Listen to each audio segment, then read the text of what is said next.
பார்த்துருக்கோம். இன்று இலக்கணம் பொதுன்றதை பத்தி பார்க்க போறோம். இரு திணை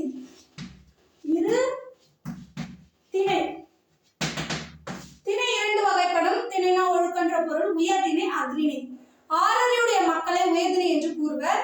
அஃறிணைனா உயிருள்ள பொருட்களையும் உயிரற்ற பொருட்களையும் மற்ற உயிரினங்களும், அதாவது இப்ப விலங்குகள், மரங்கள், செடிகள், அதாவது கொடிகள்லாம் இருக்கு இல்லைங்களா, பறவைகள், இதெல்லாம் வந்து எனது உயிருள்ள பொருட்கள், உயிரினங்கள்.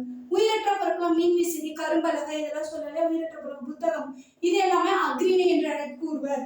உயர்திணை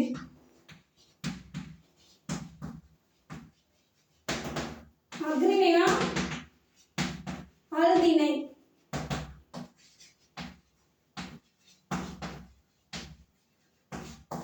அடுத்து பாத்தீங்கன்னா பால். பால் 5 வகைப்படும். பால் 5 வகைப்படும். அதாவது பால் வந்து எப்படின்னா, பால் என்பது திணையின் உட்பகுதி ஆகும்.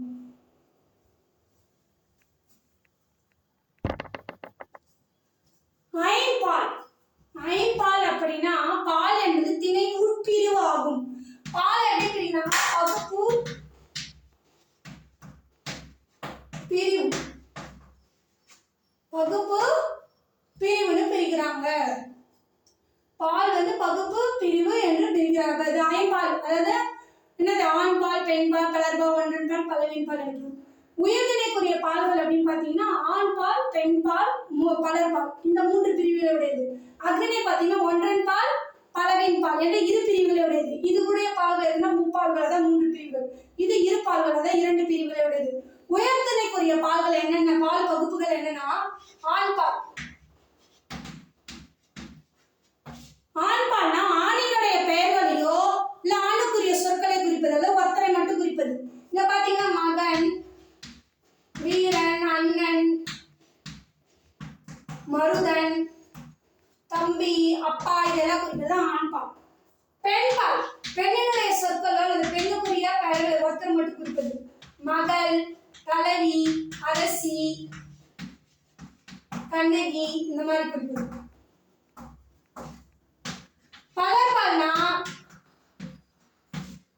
பலர்பால்னா ஆணை மட்டும் ஒரு குழுவாகவும் குறிக்கலாம், இல்ல பெண்களை மட்டும் ஒரு குழுவா குறிக்கலாம், இல்ல 2 பேரையும் சேர்த்தும் குறிக்கலாம். ஒன்றுக்கு மேற்பட்டவர்களை குறிப்பா பலர்பால்.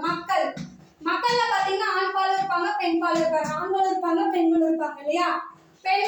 பெண்கள்லாம் பெண்களை மட்டும் ஒரு குழுவா குறிப்பது. ஆடவர்னா இந்த இடத்துல ஆண்கள் அர்த்தம். அதே மாதிரி அஃறிணைக்குரிய பால்கள், பால் பகுப்புகள் என்னன்னா, அஃறிணை ஒன்றன் பொருளை குறிப்பது. அஃறிணை ஒன்றனை குறிப்பது ஒன்றன் பால். அஃறிணைல ஒன்றை குறிப்பது ஒன்றன் பால், அதாவது ஒருமை, ஒண்ணு மட்டும் குறிப்பது. யானை, மலை, அந்த மாதிரி. அடுத்தது அஃறிணையில் பலவற்றை குறிப்பது பலவின் பால். யானைகள், மலைகள், பசுக்கள், அந்த மாதிரி. யானைகள், மலைகள், பசுக்கள்.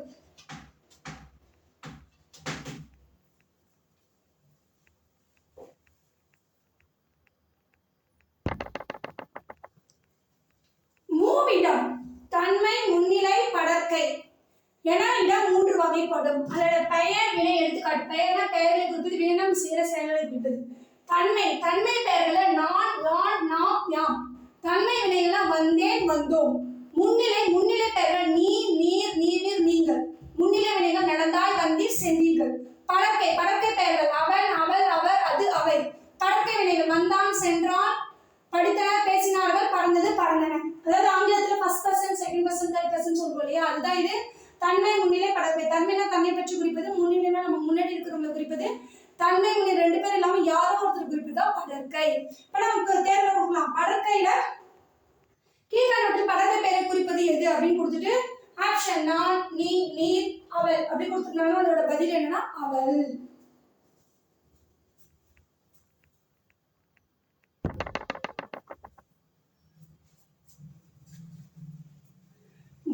வழாநிலை, வழுவமைதியை பத்தி பார்க்க போறோம். வழாநிலை என்றால் என்ன? இலக்கண முறையுடன் பிழையின்றி பேசுவதும் எழுதுவதும் வழாநிலை எனப்படும். அதாவது இலக்கண முறையுடன் பிழை இல்லாமல், அதாவது பிழை இல்லாமல், தப்பு இல்லாமல் பேசுவதும் எழுதுவதும் வழாநிலை எனப்படும். இலக்கண முறையின்றி பேசுவதும் எழுதுவதும் வழு எனப்படும். வழு எனப்படும். இரு திணையும் ஐம்பாலும் மூவிடமும் காலம் வினாவும் விடையும் பல வகை மரபுகளும் ஆகிய ஏழும் தொடர்களிலும் இலக்கண பிழையாக இருந்தால், இலக்கண பிழைகளுடன் வந்தால் அவையும் வழு எனப்படும். அவ்வாறு இலக்கண பிழைகள் இல்லாதிருப்பின் அவை வழாநிலை எனப்படும். அதற்கான எடுத்துக்காட்டுகளை பாருங்க. வழு வழாநிலை. திணை செழியன் வந்தது, செழியன் வந்தான். இந்த இடத்துல அக்ரிகளை குறிப்பாங்க. அந்த இது உயர்திணையில குறிச்சாதான் அது வழாநிலை. இலக்கண முறையுடன் பிழையின்றி எழுதணும், பேசணும். செழியன் வந்தான். பால் கண்ணகி உண்டான், கண்ணகி உண்டாள். இடம் நீ வந்தே, நீ வந்தாய். காலம் நேற்று வருவான், நேற்று வந்தான். வினா ஒரு விரலை காட்டி சிறியதோ பெரியதோ என்று கேட்டது. ஆனா வழாநிலையில இரு விரல்களை காட்டி எது சிறியது எது பெரியது என்று கேட்டது. அப்படி கேட்டாங்கன்னா இது பெரியது, இது பெரியது, இது சிறியது.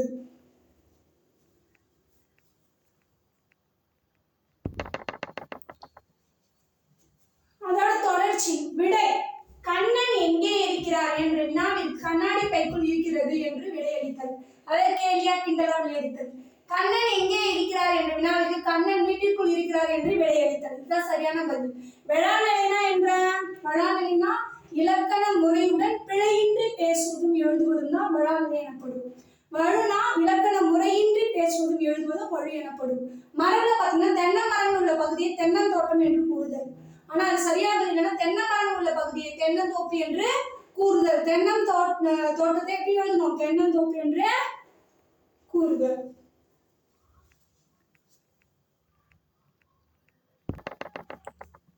அடுத்தது வழு அமைதி என்றால் என்ன?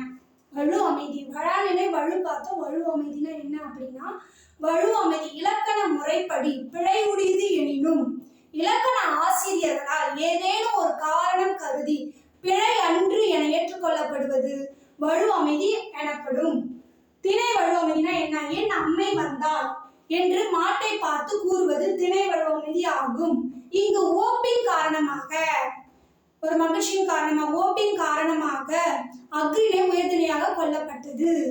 அடுத்தது பால் வழு அமைதி. வாடா ராசா வாடா கண்ணா என்று தன் மகளை பார்த்து தாய் அழைப்பது பால் வழு அமைதி ஆகும். இங்கு ஓப்பின் காரணமாக பெண் பால் ஆண் பாலாக கொல்லப்பட்டது.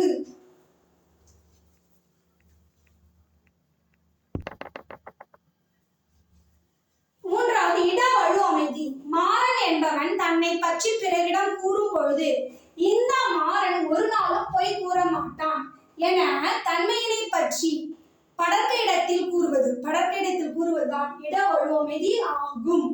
அடுத்து கால வழு அமைதி. குடியரசுத் தலைவர் நாளை தமிழகம் வருகிறார். இத்தொடரில் குடியரசுத் தலைவர் நாளை தமிழகம் வருவார் என அமைதல் வேண்டும். ஆனாலும் அவ்வாறு அமையவில்லை என்றாலும் நாம் பிழையாக கருதவில்லை. ஏனெனில் அவரது வருகையின் உறுதித்தன்மையை நோக்கி கால வழு அமைதியாக ஏற்றுக்கொள்கிறோம்.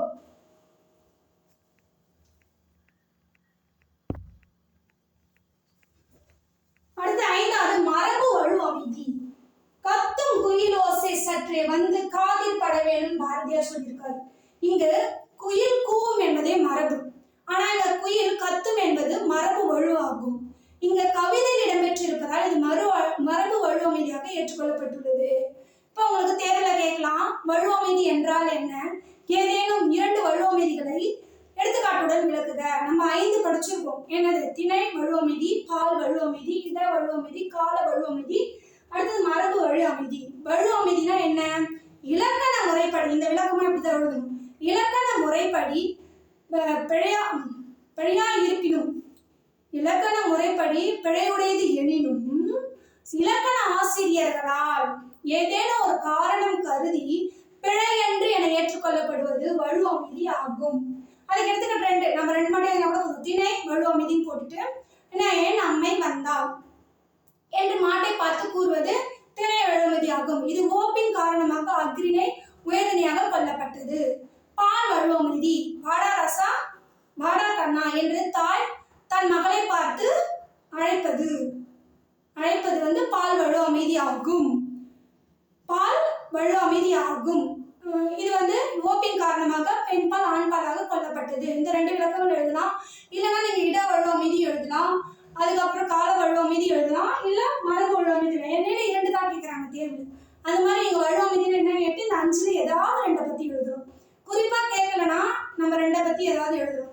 குறிப்பாக திணை வழுவமைதி எழுதி பால் வழுவமைதி எழுதுனா அதை மட்டும்தான் எழுதுவோம். இந்த சேனலை லைக் பண்ணுங்க, ஷேர் பண்ணுங்க, சப்ஸ்கிரைப் பண்ணுங்க மாணவர்களே. நன்றி மாணவர்களே.